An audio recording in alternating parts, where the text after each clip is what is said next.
Muhammad portrait জান্নাত, কিভাবে তিনি পোর্ট্রে করেছেন জান্নাতের যে সৌন্দর্য, কিভাবে তিনি সাহাবাদের সামনে তুলে ধরেছেন। বিশ্বনবী আল্লাহর কোরআন থেকে আমাদেরকে জানান, আল্লাহর জান্নাতের সুসংবাদ দানকারী করে যে আল্লাহ আমাকে পাঠালেন। তোমরা কি জানো আল্লাহর জান্নাত কত সুন্দর? কোরআন থেকে বিশ্বনবী আমাদেরকে জানান, ফালা তা'লামু নাফসুম মা উখফিয়া লাহুম মিন কুররাতি আ'য়ুন জাযাআম বিমা কানু ইয়া'মালুন। মানুষের কর্মের প্রতিফল হিসেবে কত চমৎকার জান্নাত রব্বুল আলামিন নাজ নেয়ামত দিয়ে পরিপূর্ণ করে আমাদের জন্য প্রস্তুত করে রেখেছেন। পৃথিবীর কোনো মানুষ সেটা জানে না। পড়েন সুবহানাল্লাহ। এটা যে কত সুন্দর, আমাদের আমলের প্রতিদান হিসেবে কত চমৎকার, fantastic, eye catching, fabulous paradise তিনি আমাদের জন্য রেডি করে রেখেছেন। এটা কেউ জানেই না, কল্পনাতেও আনতে পারে না। সুবহানাল্লাহ পড়েন।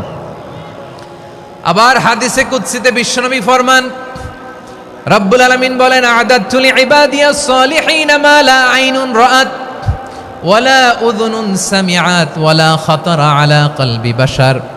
আল্লাহ বলেন, আমার নেককার বান্দাদের জন্য এমন চমৎকার জান্নাত আমি রেডি করে রেখেছি, মা লা আইনুন রাআত, কোন চোখ সে জান্নাতকে দেখে নাই, ওয়ালা উযুনুন সামিআত, কোন কর্ণকুহর সেই জান্নাতের আওয়াজ শোনে নাই, ওয়ালা খাতারা আলা কলবি বাশার, মানুষ কল্পনাতেও জান্নাতের ছবি আঁকতে পারে না। সুবহানাল্লাহ, কল্পনাতেও ছবি আঁকতে পারে না। পৃথিবীর যত বিখ্যাত বিখ্যাত ডিজাইনাররা আছে সবাইকে একসাথে বসিয়ে যদি আমরা বলি, জান্নাতে যে চেয়ারের মধ্যে আমরা বসবো, এই চেয়ারের একটা ডিজাইন করেন তো, কোটি কোটি ডিজাইনকে একসাথে করা হলেও জান্নাতের একটা চেয়ারের ডিজাইন হবে? প্রিয় সিলেট, আওয়াজ করে বলো, জান্নাতের একটা চেয়ারের ডিজাইন তারা করতে পারবে না। কেমন জান্নাতে আমরা যাব? বিশ্বনবী কিভাবে জান্নাতকে আমাদের সামনে চিত্রায়িত করেছেন, পোর্ট্রে করেছেন। তিনি বলেছেন, জান্নাতীরা যখন জান্নাতে ঢুকবে, ফেরেশতারা জান্নাতীদেরকে বলবে, ওয়া ইন্না লাকুম আন তাসিহু ফালা তাসকামু আবাদা। ও জান্নাতীরা, তোমরা আজীবন সুস্থ থাকবা, কোনোদিন অসুস্থ হবা না। সুবহানাল্লাহ বলেন। আচ্ছা, আজকের এই মাহফিলে যারা এসেছেন কোনোদিন অসুস্থ হন নাই, এরকম কে কে আছেন? হাত তোলেন তো দেখি। ওই যে হাত তুলছে, পাওয়া গেছে, চিরসুস্থ। তোমরা কোনোদিন অসুস্থ হও নাই? অসুস্থ হও নাই?